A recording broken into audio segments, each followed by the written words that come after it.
When the billionaire found a bleeding boy outside his mansion, everything he thought he understood about power, safety, and control cracked open in the span of a single breath. It happened just after midnight, when the estate was silent, the security patrols rotating, and the world outside his gates felt impossibly far away. But what the child said, what he whispered through chattering teeth, would break him in ways he had never imagined. The mansion stood high on the hillside, cloaked in quiet wealth and cold moonlight. But just beyond the iron gates on the rain-soaked pavement lay a small boy curled into himself as though trying to disappear. Thin, muddy, shivering, and bleeding. Before we continue, take a moment to hit that subscribe button and let us know where you're watching from. We love seeing how far our stories travel, and trust me, this one will make you think twice, because it could happen to anyone. Alexander Kane, the man tabloids called the Diamond Ghost for his cold composure, froze the moment he saw him. He had stepped out for air, needing a moment of silence after hours of pacing through his empty home, still grieving his son's death a year earlier. The world had moved on, but he hadn't. Now, under the dim glow of the driveway lamps, he saw this frail shape trembling outside the gate. His security team hadn't noticed yet. His cameras had caught nothing unusual, but Alexander felt something primal rise in him. A fear he didn't understand, a pull he didn't fight. He walked closer, and the boy lifted his head. A child who should not be there. The boy couldn't have been more than 8 or 9, with a shock of dark hair soaked against his forehead and a sweatshirt 2 sizes too big. Blood trickled from a cut on his shoulder, staining the fabric dark. His eyes, large, wild, terrified, locked onto Alexander as though recognizing him, not seeing a stranger, seeing someone he had come for. Alexander felt a cold ripple climb his spine. "Can you hear me?" he asked through the bars. The boy nodded weakly. "What happened to you?" The child swallowed, voice trembling. His words came out cracked and soft. I came to find you." The billionaire's heart stopped. "Why?" The boy took a shaky breath. Because they said you're the only one who can help me." Alexander stared at him. The desperation in the boy's voice cutting through the armor he had spent years building. Who told him that? Why here? Why now, me? And how had a bleeding child crossed through miles of guarded property without being stopped? Nothing made sense. He waved the security cameras off, overriding them from his phone. If the boy was running from someone, he didn't want his location broadcast. Then he pressed the intercom. "Gate. Open it." The iron gate slid apart with a slow metallic groan, revealing the boy fully now, shaking, soaked, and barely able to stand. Alexander stepped outside, his expensive shoes sinking into the rain-darkened asphalt. Up close, the boy's injuries looked worse. "Who did this to you?" Alexander asked. But the boy didn't answer. He simply reached out a trembling hand. Not for help. For him. Alexander hesitated, the way any grieving father would when a stranger's child looked at him as though he were the last safe thing in the world. Finally, he lifted the boy into his arms. The child winced, but didn't pull away. He clung to Alexander's shirt with surprising strength. As Alexander carried him inside the gate, the boy whispered, "Please, don't let them find me." That single sentence hollowed out Alexander's chest. "Who?" he asked quietly. The child swallowed. "The men who hurt my mom." Alexander stopped walking. Grief he thought he had buried surged upward painfully. His own son's murder, still unsolved, burned like an old wound reopening. He forced a calm breath. "You're safe now," he said. "You're inside." But the boy's answer chilled him. "No," he whispered. "You're not safe either." The mansion reacts. The foyer lights flickered as they stepped inside, motion sensors softening the glow to a warm amber. Marble floors, grand staircase. Silence, thick as fog. But everything felt wrong now, as though the house itself sensed the shift in fate. Alexander laid the boy gently on the living room couch and knelt beside him. "I'm calling a doctor," he said. The boy shook his head violently. "No hospitals." "You're bleeding." "No hospitals," he insisted, voice cracking with terror. "They'll find me there." Alexander stared at him, at the absolute fear in his eyes. This wasn't a child exaggerating. This wasn't panic. This was a boy who had seen something unspeakable. And then, as though realizing time was running out, the child leaned forward. "I know who you are," he whispered. "You're Alexander Kane, the man whose son died, the man the police couldn't help." Alexander's throat tightened painfully. The boy looked directly into his eyes. "And I know who killed him." Alexander felt the ground tilt beneath him. "What?" The boy nodded slowly, trembling. "And they're coming for me next." Flashback. The night that never let him go. Alexander's breathing went shallow. The memory hit him instantly. His son's face, the crooked smile, the way he used to run laughing through these same halls. And then the police, the late-night calls, the endless dead ends. A year of pain. A year of unanswered questions. A year of staring at walls that held echoes of a boy who should still be alive. He had spent $12 million on investigators. He had confronted gang leaders, corporations, politicians. Nobody had answers. Nobody. But now this bleeding boy looked up at him as though holding the missing piece of a puzzle that had destroyed his life.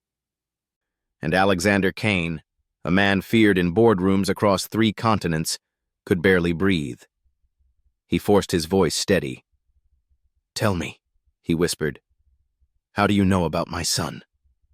The boy closed his eyes, tears slipping down his cheeks. "Because..." He swallowed hard, trembling. "Because the men who hurt my mom, the men chasing me now, worked for the same person who killed your boy." Alexander's pulse hammered. A storm built behind his ribs. But nothing prepared him for the next sentence. Spoken with so much fear it didn't sound like a child at all. "They said if I ever talked, if I ever came here, they would burn your whole house down." Alexander stood slowly, every instinct sharpened. He wasn't just shaken. He was furious. Furious in a way only a grieving father could be. He pulled his phone from his pocket. For a moment, his thumb hovered over the emergency line. Then he stopped. If the boy was right, calling anyone, police, paramedics, even his own staff, could get them both killed. He set the phone aside. "Listen to me," he said calmly, sinking to one knee again. "You're safe. Nobody is burning anything down. Nobody is touching you. Not while you're in my home." The boy looked at him, trembling. "You don't understand," he whispered. "They already know I'm here." Alexander's blood ran cold. Before he could answer, the house security system beeped. A small red icon lit up on the panel. Motion detected. Perimeter north side. Alexander lifted the boy into his arms again, his voice turning to steel. "What else did they tell you?" he whispered. The child buried his face into Alexander's shoulder. "That they killed your son because he saw something he wasn't supposed to." Alexander froze. "And," the boy whispered, choking on fear, "because I saw it too." Ethan Hale had given orders his entire life, orders that millions of dollars obeyed, corporations followed, and governments respected. But now, for the first time since his wife died, someone else was leading him. And that someone was a bleeding, terrified young boy named Liam. "Get the medical team, now!" Ethan barked as he carried Liam inside. The boy's small fingers clung to Ethan's shirt, trembling with each breath. Ethan felt something he hadn't felt in years. Fear, the kind that squeezes the chest. His private doctor rushed in, eyes widening at the sight. "What happened?" "I don't know," Ethan muttered. He collapsed at the gate. Liam's clothes were still damp from the rain, his lips swollen. A bruise on his arm looked suspicious. The doctor cleaned him up, stitched the cut, and checked his vitals. But the moment she reached to touch Liam's shoulder, he flinched violently, gasping as if struck. Ethan froze. "What was that?" The doctor shook her head. "Trauma response. He's scared of someone." Ethan swallowed, hard. Liam opened his eyes slowly, blinking at the bright chandelier above him. "Hey," Ethan said gently. "You're safe now." The boy stared at him, studying his face. Then, quietly, "Am I allowed to talk?" Ethan's chest tightened. "Allowed?" "Of course," he said softly. "You can say anything." Liam hesitated, then whispered something that made Ethan step back. "My stepfather told me rich people hurt little boys." Ethan froze. "Who told you that?" he asked. Liam bit his lip. "He also said, if I ever ran away again, he'd throw me in the river." Ethan's entire world stopped. Ethan lowered himself to Liam's eye level. "Why did you run?" he asked slowly. The boy opened his mouth, closed it, then he pointed at his arm, where the bruise was. Ethan's fists tightened, his jaw locked. Rage, the kind he hadn't felt since his wife's death, burned under his skin. "Did he do that to you?" Ethan asked. Liam didn't speak. Instead, he quietly reached into his pocket and pulled out a crumpled photo. Ethan unfolded it carefully. It was Liam's mother, smiling, holding baby Liam in her arms. But the back of the photo had something written in shaky handwriting. "If anything happens to me, protect Liam." Ethan's breath left his body. "What happened to your mother?" he asked. Liam's eyes filled with tears. "She didn't wake up." Ethan felt the room tilt. This wasn't a runaway child. This was a child escaping a crime. Ethan stood, pacing. Everything in him screamed one clear truth. He couldn't let the boy go back. Just then, his head of security entered. "Sir, a man is outside the gates asking if we've seen a missing boy." Ethan's blood ran cold. The face Liam made at those words, raw terror, silent pleading, told Ethan everything he needed to know. He turned to his guard, voice low. "Tell him no, and keep him away from my property." "Yes, sir." As the guard left, Ethan sat beside Liam again. The boy whispered, "Am I in trouble?" Ethan shook his head. "No, Liam, not anymore." For the first time in years, Ethan did something unexpected. Something his heart told him to do, not his empire. He reached out his hand. "You're staying here," he said firmly, "until you're safe. I promise." Liam looked at Ethan's hand, then slowly, timidly, placed his small hand into Ethan's palm. A symbolic moment. A broken billionaire and a wounded child, forming the beginning of something neither expected. Across the street, hidden behind a rain-soaked tree, stood a man smoking a cigarette, watching the mansion. Eyes narrowed. His voice was a low growl as he spoke into his phone. "They've got the boy, and if the billionaire thinks he can keep him..." He flicked the cigarette into the puddle. "He's dead wrong." Liam didn't sleep that night. He lay in the enormous guest bedroom, a room bigger than his entire apartment, staring at the carved ceiling, clutching the photo of his mother to his chest. Thunder rolled outside. Every boom made him flinch, every shadow tightening the fear in his small lungs. Downstairs, Ethan paced the mansion halls with a burning restlessness. His mind replayed Liam's trembling voice. If I ever ran away again, he'd throw me in the river. Ethan had money, power, security teams, lawyers, but none of that calmed the storm building inside him. He wasn't protecting a boy. He was sheltering a victim. And the monster who hurt him was out there, watching. At 2:18 a.m., Ethan was in the security room, replaying the previous evening's footage. Static. Rain. Then, a silhouette at the gate. A tall man, hooded, face barely visible. He leaned closer to the camera, looking into it with disturbing calm. Ethan's guard beside him whispered, "That's the same man who asked for the boy earlier." Ethan studied the eyes in the grainy image, cold, calculating, the kind of eyes that didn't just hate, they hunted. "What is he?" the guard asked. Ethan's voice was icy. "Trouble." But then something happened that made Ethan's skin crawl. The man smiled at the camera. A slow, confident smile, as though he knew Ethan was watching, as though he was saying, "You can't protect him." Ethan felt fury boil through him. "We need full perimeter lockdown, and find out who this man is." "Yes, sir." Liam woke before sunrise. The mansion was quiet, too quiet for a child used to chaos and shouting. He crept out of bed, dragging his blanket across the floor as he peeked down the grand staircase. Ethan was asleep on the couch, suit still on, glasses crooked, exhaustion written on every line of his face.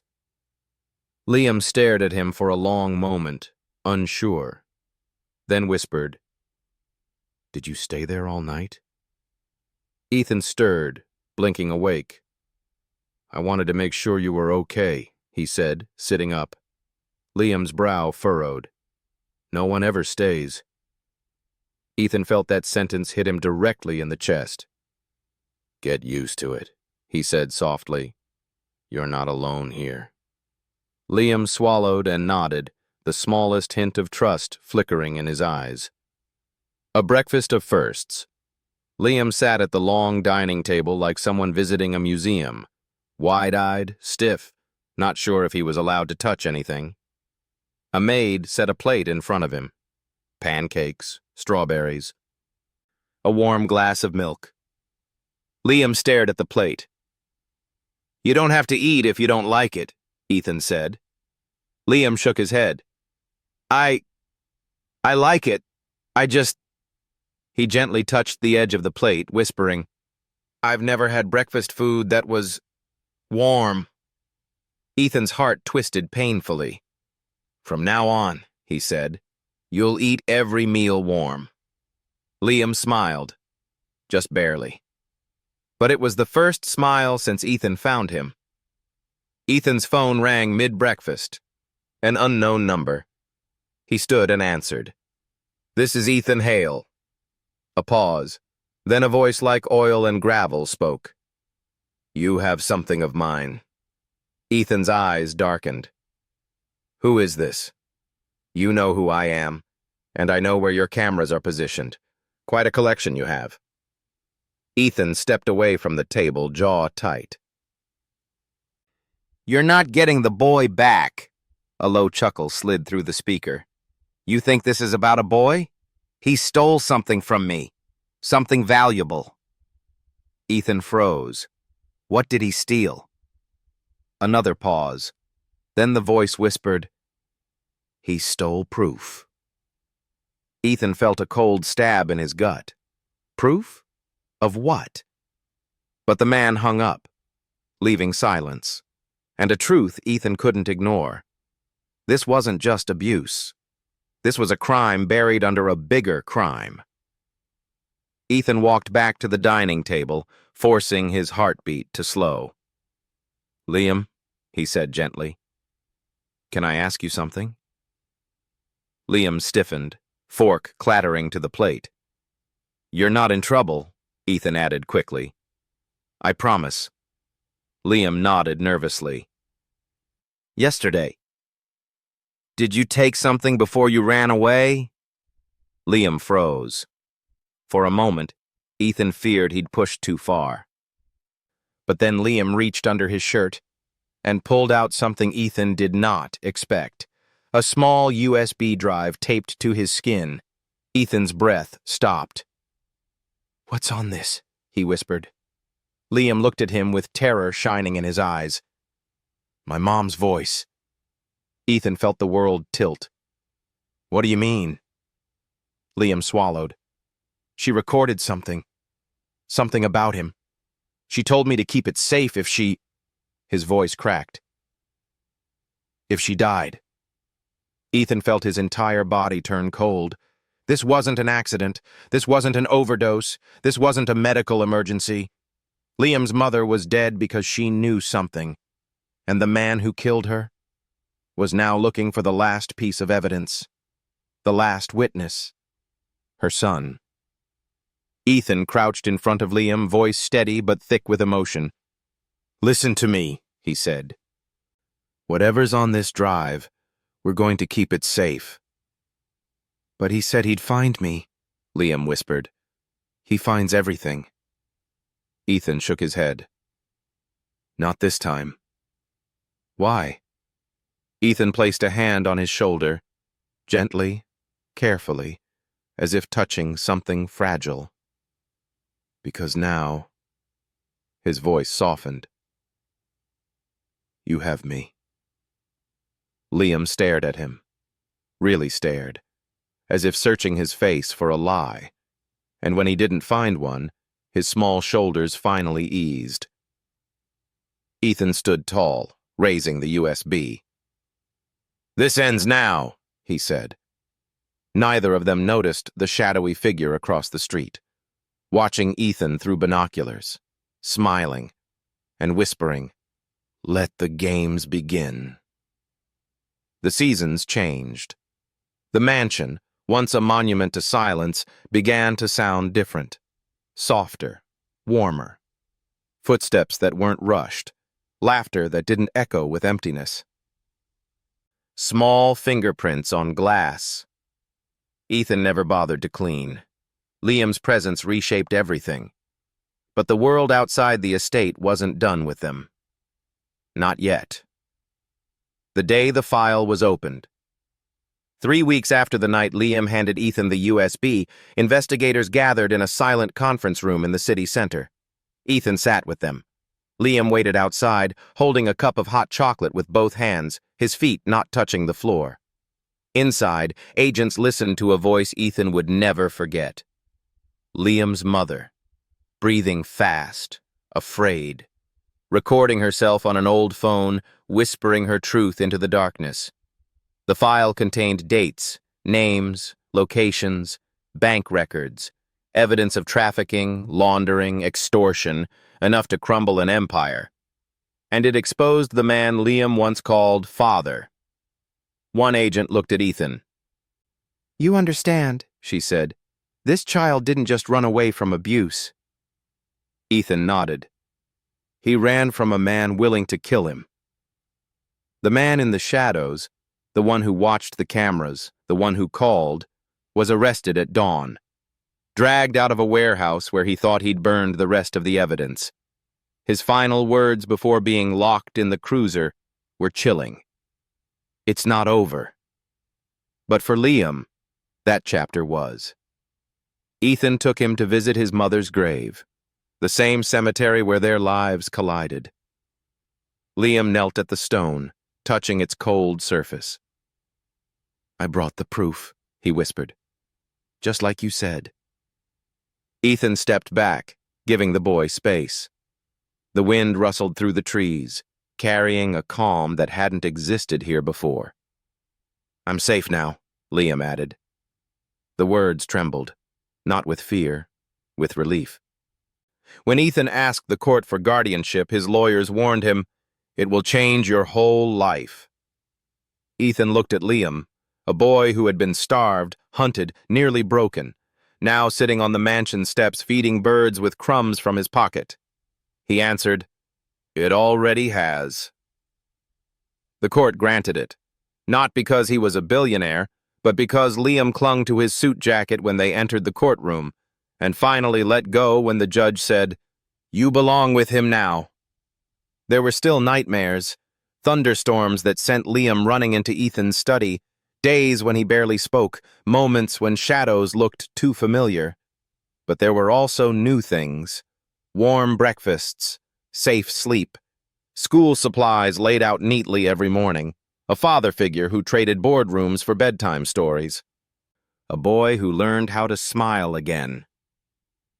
Months later, on a quiet night in the mansion library, Liam sat beside Ethan, head resting against his arm.